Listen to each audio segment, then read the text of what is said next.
Magandang umaga, Pilipinas. Narito ang latest kay Bagyong Domeng. Napanatili nito ang kanyang lakas at ngayon ay taglay ang maximum sustained winds na 95 kilometers per hour near the center at pagbugso na umaabot sa 115 kilometers per hour. Ang kanyang location as of our latest analysis nakita sa layong 980 kilometers silangan ng Northern Luzon at ang kanyang movement ay west-northwestward at 15 kilometers per hour. So as we can see, yung sentro at kabuuan po nitong bagyo ay nasa karagatan. Medyo may distansya naman sa landmass, pero yung kanyang trough o yung buntot ay nagdudulot po yan ng mga pag-ulan ngayon sa eastern section ng Southern Luzon at eastern section ng Visayas, particular sa northern and eastern Samar, sa Bicol region, sa Quezon province, at maaari din po sa maghapon na ito, maaari din ito magdulot ng mga pag-ulan sa Batanes, Cagayan, Ilocos Norte at maging sa Apayao province.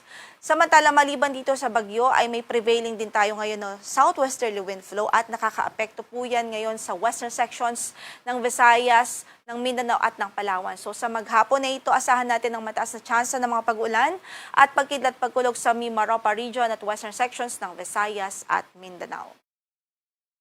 Kasi po sa latest track na ipinalabas natin ngayong 5 a.m., so nananatiling mababa naman ang tsansa ng landfall scenario nitong si Bagyong Domeng. Most likely mag-i-stay ho ito sa Philippine Sea before exiting the area of responsibility by Monday. At inaasahan natin sa mga susunod na oras at araw ay patuloy pa po itong lalakas. So in the next 24 hours, most likely po ay typhoon category na siya o nasa typhoon category na po siya. So sa kasalukuyan nakikita din po natin medyo may distansya yan sa ating landmass. Ang nakikita po natin na pwede pong at dapat nating bantayan dito ay ang kanyang enhancement ng southwesterly wind flow.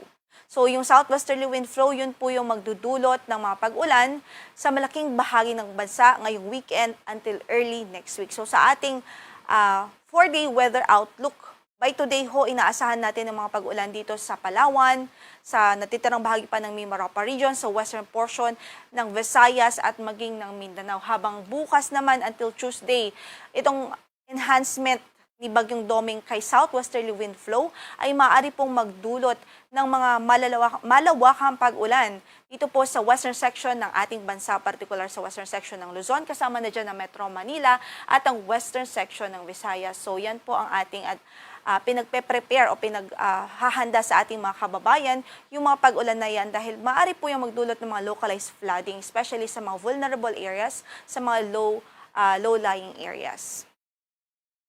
Kaugnay dyan, nag-issue na po tayo ng weather advisory as of 5 a.m. po today. So ito pong advisory natin is para bukas, pwede pong umabot sa 50 to 100 millimeters of rainfall ang ma-experience dito sa Palawan Province, Occidental Mindoro, maging sa Antique dahil sa epekto ng southwesterly wind flow. Samantala, by Monday, maaari din pong makaranas ng 50 to 100 millimeters of rainfall sa Palawan, Occidental Mindoro, sa Antique, Guimaras at maging sa Iloilo. At maaari pa rin pong madagdagan pa ang mga lugar kung saan makakaranas po ng malalakas na pag-ulan sa mga susunod na araw dahil sa enhancement nitong southwesterly wind. So kahit patuloy tayong mag-ingat, magantabay sa updates ng Pag-asa, even sa mga rainfall advisories at weather advisories po natin, patuloy tayong magantabay at maghanda na rin po sa mga paparating ho na pag-ulan dahil sa southwesterly wind flow. Samantala, yung strong to gale force winds ay maaari pong maranasan sa malaking bahagi ng Kabisayaan, sa Batanes, Cagayan, Pangasinan, Zambales, Bataan, Cavite, Batangas, Occidental Mindoro, Oriental Mindoro, Palawan, Romblon, Marinduque, Masbate, Albay, Sorsogon, Zamboanga del Norte, Misamis Oriental, Camiguin, Agusan del Norte, Surigao del Norte, Dinagat Islands, Sarangani, Davao Occidental at maging sa Davao Oriental. By tomorrow naman, sa natitirang bahagi pa ng Visayas, Batanes, Cagayan, Calabarzon, Mimaropa, Bicol Region, Zamboanga del Norte, Misamis Occidental, Misamis Oriental, Camiguin, Agusan del Norte, Dinagat Islands, Surigao del Norte, Sarangani, Davao Occidental at maging sa Davao Oriental. And by Monday, pwede rin po yung mga strong to gale force gusts dito po sa malaking bahagi ng Visayas, sa Batanes, Cagayan, Metro Manila, Bulacan, Calabarzon, Mimaropa at Bicol Region dahil pa rin po yan sa southwesterly wind flow. Samantala kahapon nakapagtala po tayo ng 43 hanggang sa 45 na degrees Celsius na heat index dito sa Metro Manila. Yan po yung ating naging maximum heat index kahapon. Samantala yung pinakamataas na heat index kahapon ay naitala sa Masbate City, 47 degrees Celsius. Gayon din sa Sangli Point, Cavite at maging sa Borongan, Eastern Samar.